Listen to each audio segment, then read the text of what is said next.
திமுக நிறைய தோல்வி வெற்றிகளை பார்த்துருக்கு. இந்த தன்மை ஒரு விசித்திரமாக தான் இருக்கு. என்ன அப்படின்னா, கூட்டணி கட்சிகள் அப்படியே ஷிஃப்ட் ஆகுறாங்க. 10 வருஷமா ஒன்னா இருந்தவங்க அப்படியே ஷிஃப்ட் ஆகுறாங்க. விஜய் அவர்கள் திமுகவோட பொசிஷனை தன்னை பொருத்திக்க பார்க்கிறார். மதச்சார்பின்மை அப்படின்னு சொல்ற தன்மையை பார்க்குறாங்க. வாக்கு வங்கியில பெரிய ஷிஃப்ட் நடந்திருக்கு. திமுகவின் கோர் வாக்கு வங்கியும் நகர்ந்திருக்கு. பல ஏற்ற இறக்கங்களை பார்த்த திமுகவில் இந்த 26க்கு பிறகு திமுக எதிர்கொள்ற சூழல் எப்படின்னு நீங்க மதிப்பிடுறீங்க? இல்லை, இது முன்னாடி அவர்கள் சந்தித்த பின்னடைவுகள் மாதிரி இல்லை. இந்த அரசியல் வானில் அவர்கள் பல நட்சத்திரங்களை பார்த்திருக்கிறார்கள். அவங்க விஜயை எம்ஜிஆர் மாதிரியே ஒரு வால் நட்சத்திரம் தோன்றி மறைஞ்சிரும் அப்படின்னு தான் நினைச்சாங்க. அது துருவ நட்சத்திரமாக நில பெற்றிடுமான்ற ஒரு கவலையில், ஆங்கிலத்தில் கேஸ் லைட்டிங்னு சொல்லுவாங்க இல்லையா, உங்கள் மேலே உங்களுக்கே ஒரு அவநம்பிக்கையை விதைக்கிறது, அதைத்தான் பண்ணிக்கிட்டு இருக்காங்க இப்போ திமுகவினர். இது விழுந்துரும், இதில் இவ்வளோ ஓட்டு இருக்கு, திறமையான ஆட்கள் இல்லை, உங்களுக்கு ஒன்றுமே தெரியாது, வீதியிலிருந்து வந்துட்டீங்க, அதுதான் நடந்துட்டு இருக்கு. ஏன்னா திராவிட முன்னேற்ற கழகம் திக்கு தெரியாத காட்டில் இருக்கிறது. அப்படியா சார்? ஆமா, கண்டிப்பா. அதற்கு இந்திய அலையன்ஸ்ல அது இல்லை, இருக்கா தெரியாது. வேற எங்க போய் சேர்றது? இன்னும் 3 ஆண்டுகள்ல நாடாளுமன்ற தேர்தல் வரும். அவங்களுக்கு என்ன வழிகள் இருக்கு? 2 வழி இருக்கு. ஒன்று, தனியா நிக்கலாம். 39 இடங்கள்ல 40 இடங்கள்லையும் அவர்களுடைய வேட்பாளர்களுக்கு அவர்கள் இடம் தரலாம். அது கணிசமான வாக்கு வங்கியை கூட்டும், அவங்களே எல்லா இடத்துலையும் நிற்கிறதுனால. என்ன நடக்கும்? இன்னைக்கு அந்த தேர்தல் நடக்குமானால் என்ன நடக்கும்? 40 பேரும் தோற்று போய் விடுவார்கள். ஏன்னா எதிர ஒரு பெரிய கூட்டணி, ஒரு பலமான கூட்டணி இருக்கு, அதுக்கு மக்கள் ஆதரவு இருக்காம இருக்கு. இன்னொரு வழி கூட்டணி சேர்ப்பது. இப்போதைக்கு அவர்களுக்கு அவங்க அற்ற குளமாக்கி விட்டார்கள். அருநீர் பறவையெல்லாம் அங்கே போயிடுச்சு.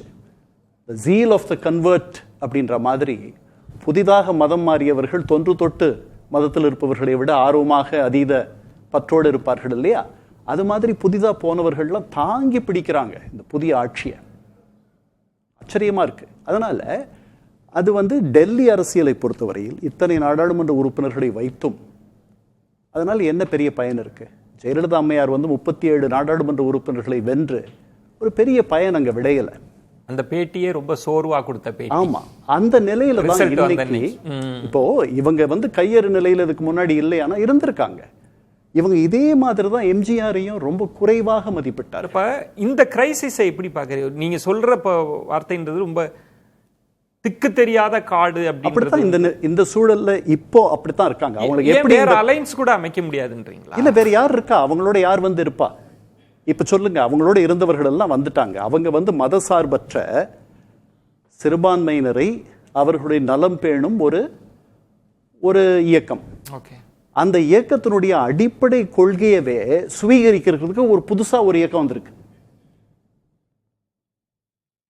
உங்க ட்ரேட்மார்க்கையே நாங்க உங்ககிட்ட இருந்து களவாடிட்டு இருக்கோம். அதுதான் சிக்கல். 2 இல்ல திருக்கண்ணன். இப்போ நீங்க மதசார்பின்மைன்ற ஒரு புள்ளியில நிற்கிறீங்க. இன்னும் நீங்க பாத்தீங்கன்னா ஒரு பாசிச பாஜகன்ற இடத்துக்கு அவர் நகரவே இல்லை. கூட்டணி கட்சிகள்லாம் ரொம்ப வலிந்து திமுகவுக்கு அந்த அழுத்தம் கொடுத்தாங்க. இப்ப அவங்க அங்க அமைதியா இருக்கிறாங்க. அவரே சொல்றார், விஜய் அவர்களே சொல்றாங்க, தேவையில்லாத இதுக்கெல்லாம் நீங்க பிஜேபியோட சண்டை போட்டீங்கன்னு. இதுக்கு பதில் சொல்ல வேண்டியவங்க திமுக கூட்டணி கட்சி தான் சொல்லணும், எங்கெல்லாம் தேவையில்லாம சண்டை போட்டாங்கன்னு. அப்ப ஒரு சாஃப்ட் டோன் இருக்கு அப்படின்னா, அதை விட அதிதீவிரமா பாஜகவை எதிர்ப்பதன் மூலமா ஒரு கிராவிட்டி உன்னை ஈர்க்க முடியும், ஒரு வாய்ப்பு இருக்கு. அது பண்ணி தான் தோத்து போயிட்டாங்களே. அதுதான் வேலை செய்யலையே. அது காலாவதி ஆயிடுச்சு. அது 26க்கு 2019 2021 அதற்கு அடுத்து வந்த நாடாளுமன்ற தேர்தலையும் அதெல்லாம் வேலை செஞ்சது. இல்ல, இப்ப நான் 2 இடம் நீங்க சொன்ன முக்கியமான இடத்துல நான் கேட்கிறேன். 26ன்றது வேற ஒரு பினாமினன், அங்க பாஜகன்றது இல்ல. 29ன்றது பாஜக வேணுமா வேண்டாமான்ற இடத்துல அதிதீவிர பாஜக எதிர்ப்பை இவங்க காண்பிப்பதன் மூலமா கவனக்குவியல் வெற்றி மட்டுமே அவர்களை வெற்றி கொண்டு வந்துறாரு. அது வாய்ப்பே இல்லைன்றீங்க. இப்ப ரீஅலைன்மெண்ட்டுக்கும் போறதுக்கு வாய்ப்பு இருக்குமா? வேற யார் இருக்கா சொல்லுங்க?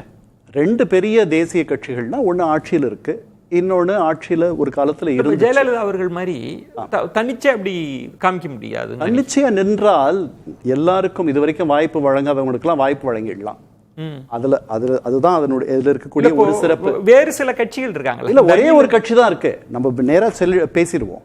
அதாவது எப்படி பெருந்தலைவர் காமராஜரும் மூதறிஞர் ராஜாஜியும் ம் வாழ்வில் ஒரே ஒரு முறை வாழ்நாள் முழுக்க ஒருத்தர் எதிர்த்துட்டு இருந்தவங்க 71ல திராவிட முன்னேற்ற கழகத்தை வீழ்த்துவதற்காக ஒன்றானார்களோ ஓகே அது மாதிரி திமுகவும் அதிமுகவும் ஒரு கூட்டணி வைத்துக் கொள்ளலாம். அது சூழல் காலமும் சூழலும் பெருந்தலைவர் காமராஜரும் இந்திரா காந்தி அம்மையாரும் 1974ல எம்ஜிஆரை வீழ்த்துவதற்காக ஒன்று சேர்ந்தார்கள். அந்த ஆப்ஷன் தான் இருக்கு. ஆமா, வேற ஆப்ஷன் இல்ல. பிஜேபியோட போகலாம், பிஜேபியோட போகலாம். அது கிட்டத்தட்ட ஒரு யூ டர்ன் மாதிரி ஆயிடுச்சே. அது என்ன ஒரு தடவை பண்ணிருக்கோம் இல்ல.